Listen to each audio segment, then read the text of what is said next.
Hey everyone, it's time to have a discussion about Haki. It's been nearly 400 chapters since Haki became standard in most One Piece fights, so now seems like a fair time to evaluate, is this actually a good power system?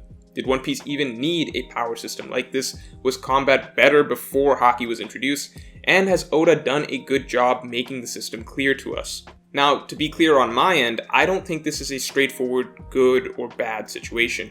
I think there's a lot of nuance to be had here. There are a lot of ways that Haki is really good for the series that people don't talk about or they just take for granted. And then there are some ways it is problematic that aren't called out as much as they should. Now, in this video, I'm going to be focusing on two main things. First, Haki as the general concept and how its incorporation has helped or hurt the series. And second, advanced Haki. So, let's get started. So, with the general concept of Haki, first of all, I want to take a moment to really appreciate one extremely underrated way Oda succeeded with this power system. Look, for most fictional series, it doesn't matter if it's anime, manga, fantasy books, etc., you have to introduce the basics of your power system somewhat early. You can, of course, really build on those basics for the rest of the story. You don't have to explain everything you have in mind from the start, but generally you've got to start placing the foundations of how things work pretty early on. Unless, of course, you're a series like JoJo's, where the readers won't care if you make up random stuff out of nowhere. For pretty much any other series, you can't wait till you are 500 chapters through the story before you suddenly say, you know what, here's the main power system of the story, this is what it's going to be all about from here on out, just deal with it. But here we are today, with Haki as the defining power system of One Piece, and it honestly feels completely natural to the story, despite the fact that Oda waited till we were decades into the series before seriously introducing it. The transition was completely seamless, and there are two main reasons he was able to pull it off without us feeling like this was a total BS thing that he was forcing into the story out of nowhere. First of all, as we know, hints and traces of Haki had always been present in the story. You can go back to chapter 1 and argue that this was the first time we ever saw Conqueror's Haki. Whether or not Mantra was retconned into being Observation Haki, the fact is that in Skypiea, we were shown that characters could have more spiritual abilities in this series. And later on, we were shown that a character with an extremely intimidating presence could literally exude that pressure on others. Not to mention that the word Haki itself was being subtly name-dropped multiple times throughout the story.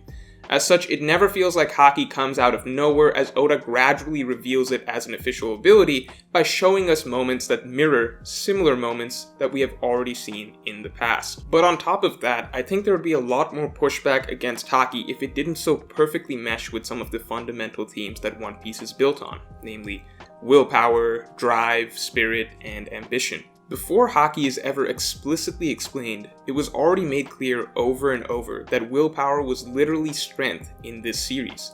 It's the same reason Mihawk acknowledges Zoro as possessing extraordinary strength despite being physically weak. Oda kept pushing the idea that the stronger a character's will, the higher they could climb in the world, and many battles pre-time skip simply came down to great displays of willpower, especially for Luffy. You could definitely say that his most extreme fights were ultimately won through willpower and the strength of his spirit. So, if 500 chapters in, Oda starts introducing the idea that in this world, the strength of your spirit can literally become tangible, real strength, it just perfectly captures what we've already felt throughout the story so far. Basically, if the power system we got was something like, okay, you know what, now firebending and airbending and waterbending are a thing, or here are 5 types of chakra or 6 types of nen, it would have been really weird. But the route Oda went, where he was already writing a story about characters with larger-than-life spirits, and now the strength of their spirit is simply becoming even more intrinsically tied to their physical strength, is just really congruent with the story we've already been reading. Like, the word Haki literally means ambition. And I would actually argue that it is better that Oda held off on introducing Haki for so long, as it is more effective to show readers the importance of willpower and drive on their own throughout the story first, without any sort of special powers attached to it. It just feels like a more raw, real depiction of why strength of spirit is so important in striving for greatness and success, when there's no magic attached to it. Then down the line, the revelation that in this world willpower is so important that your spirit can even literally become your strength feels like it has a lot more weight and meaning behind it. And again, the fact that hints of Haki's existence were being repeatedly dropped throughout the series beforehand already made sure that this revelation felt organic and not a random inclusion for the sake of power-ups halfway through the story. So overall, I'd say the concept of Haki and the way it was brought into the story was brilliant. Now, on the flip side, now that it's part of the story, has it actually improved combat or has it hurt it? Well, to start with, let me explain something. First of all, there was nothing really wrong with One Piece combat in the first place. I've talked about this in my One Piece fights analysis video, feel free to check that out after this one, but One Piece fights excel in some areas and are kind of generic in other areas. It depends what you value. But generally, the majority of pre-time skip One Piece fights were pretty straightforward physical fights. Luffy, Zoro, and Sanji, who get the vast majority of the action in the pre-time skip, are all physical brawlers. Chopper is also a physical hand-to-hand fighter. Frankie has a lot of weapons, but a lot of his fighting still comes down to straight physical combat. Usopp and Nami are really the only two members who are going to be more tactics and variety-based fighters, and they are exceptions, not the norm. On top of this, pretty much all the opponents everyone fights pre-time skip were melee-based fighters. Opponents like Perona were pretty rare, and that was just an Usopp opponent. Even someone like Crocodile, who has such a versatile fruit, ultimately became a straightforward melee fight for Luffy in the final round. And so bottom line, in general, pre-time skip One Piece was hand-to-hand, fist-to-fist, sword-to-sword style melee combat. Now the tricky part was that as the series moved along, we started seeing lots of stronger characters with really hacks abilities. Pretty much everyone the Straw Hats fought pre-time skip were straightforward melee opponents, but we could clearly see that a growing trend for stronger characters that were out of the Straw Hats League was to have more so strange, broken, and seemingly unbeatable abilities. And Logia fruits were definitely the biggest offenders in this category. So this is a series where it's mostly straightforward melee combat, and the three main fighters are straightforward melee fighters. Oda starts introducing a lot more varied and hacks abilities because that's exciting and fun, but ultimately Oda is not going to completely flip what One Piece fights are on their heads. It's not like halfway through we're suddenly going to just completely trade up pure melee fights for something closer to Hunter x Hunter to more tactically deal with crazy special abilities. So really the practical purpose for Haki was simply to bring things back to what One Piece fights are really about, which is physical combat. I won't say Haki trumps Devil Fruits because obviously Devil Fruit abilities are still really clearly important, but it makes it so that Oda can still ultimately write the types of fights that he wants to write, which are more straightforward physical clashes. Basically, the purpose of Haki wasn't actually to change up One Piece's combat system that much, it was actually to keep it the same, which is to say to keep it more melee-oriented and prevent Hack's magic powers from changing everything. However, the problem that I would argue comes from introducing Haki is that it may have actually accidentally made those melee-based fights less nuanced, even less nuanced than they were before. So, to start with, I have personally yet to see Haki add nuance to a fight.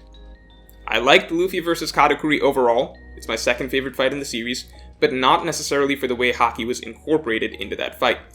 This fight was by far the best opportunity so far in the New World to have shown how Haki can add a new dimension to combat. It seemed off to a good start in that direction, where we saw that Katakuri being able to predict all of Luffy's moves made it seem like a nearly impossible fight. Then we got to see Luffy starting to observe the future as well, which basically put us at the cusp of a really interesting fight.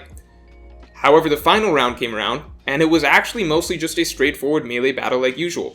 Definitely the most well-choreographed melee battle in the entire series, but still straightforward. The fact that both of them could see the future didn't really play a big role here.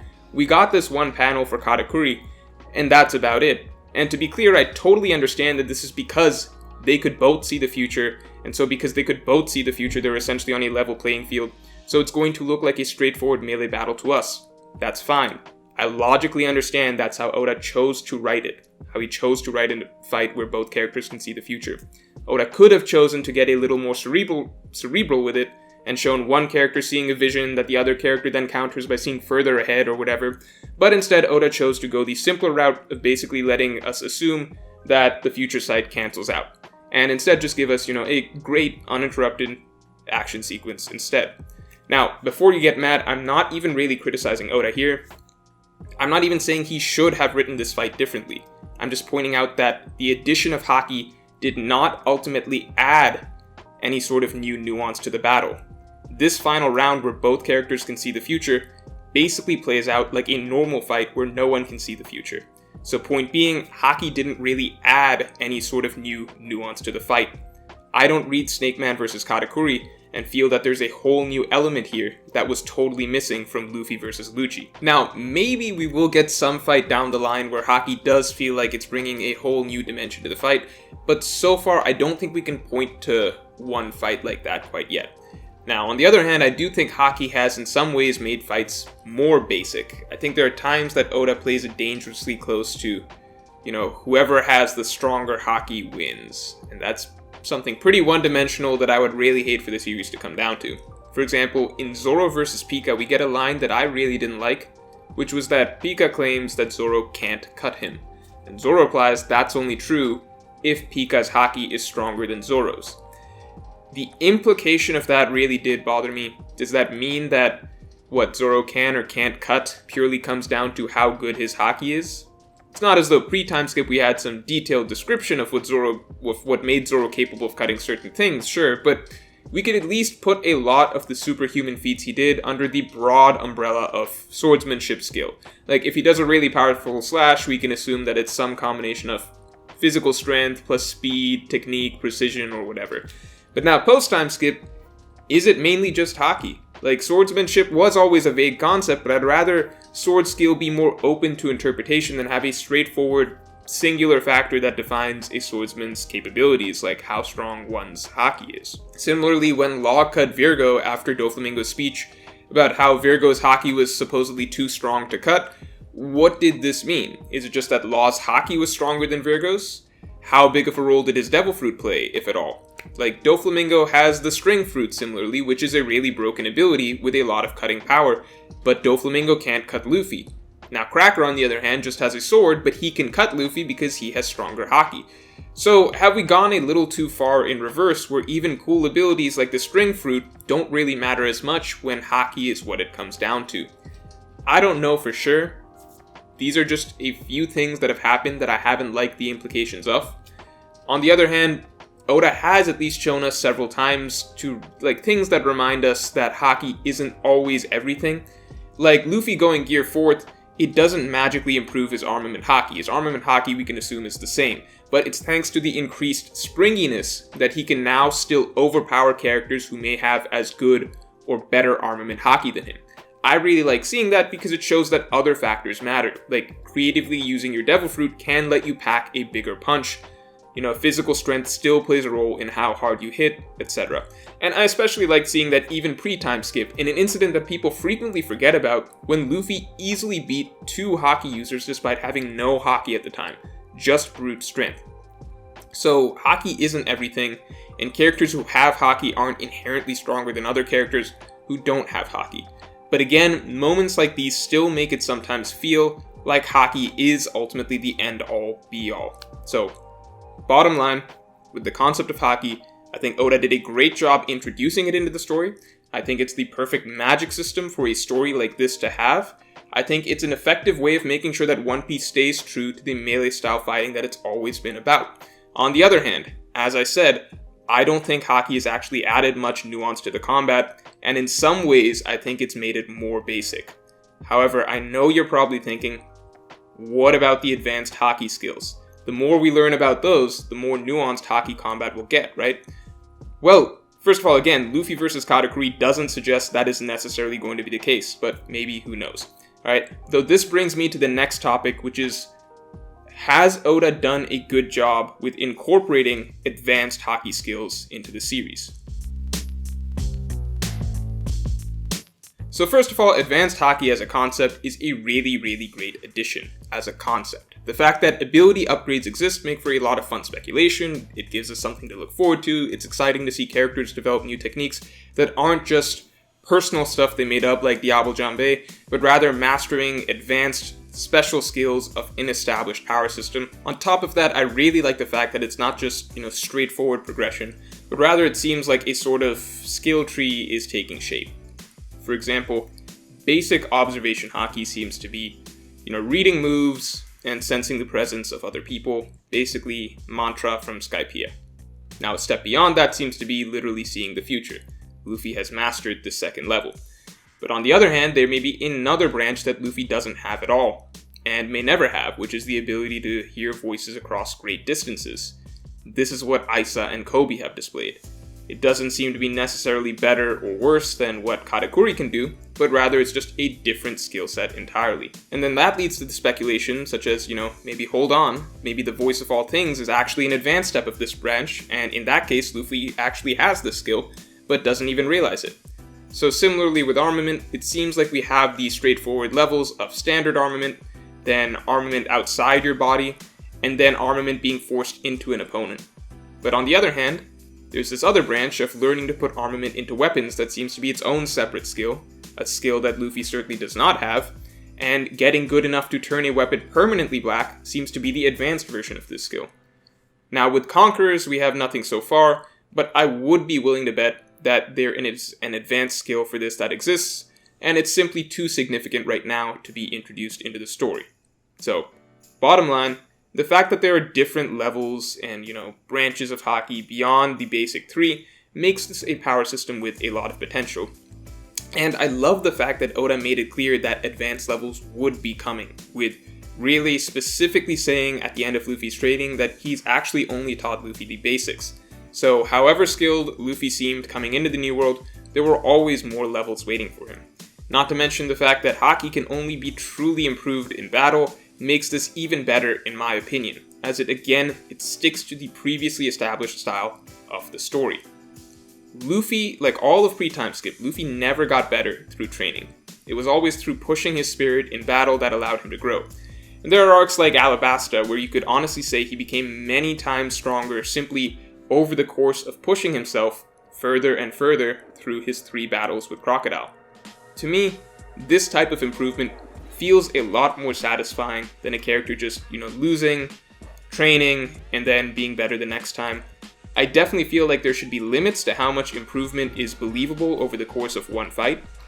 But if you look at Luffy getting stomped by Crocodile in round 1 to beating him in round 3, it didn't seem like his improvement was unearned because it literally took him multiple near-death experiences to get there. Now, I think I should at least address that many readers seem to suddenly not like this style of improvement through battle as much, specifically when it comes to Haki, despite this having been the norm for all of pre-time skip. And I can understand it, maybe it's because now it feels like there is an official power system and it seems too convenient to be able to catch up to an official, established advanced ability that is implied to have taken Katakuri a long time to master, just over the course of one fight. And maybe this quote by Rayleigh should have been dropped earlier. Maybe the gap between Luffy and Katakuri shouldn't have been made to feel so vast at the start of the fight. It's hard to say, maybe it's a combination of multiple factors, but I can at least understand why people did not like Luffy's growth during the Katakuri fight, even if it does mirror the type of growth Luffy has always done pre-time skip, just now with the official term Haki attached to it. As such, I do think Oda is definitely doing it better this time around with Armament Haki. It's clear that training can at least allow for some growth to still happen, but through training alone, you obviously can't get full mastery. Even Hyogoro is saying it still needs to be through battle. However, similarly, a stressful battle situation alone can't make Luffy magically unlock advanced armament Haki so easily. I imagine Luffy will fully upgrade his armament during the Onigashima battle, just like he did with Katakuri, but here it feels like the foundation has actually still at least been laid for it to happen through training. So, props to Oda for the new approach with improving Haki in a bit more of a two-step process.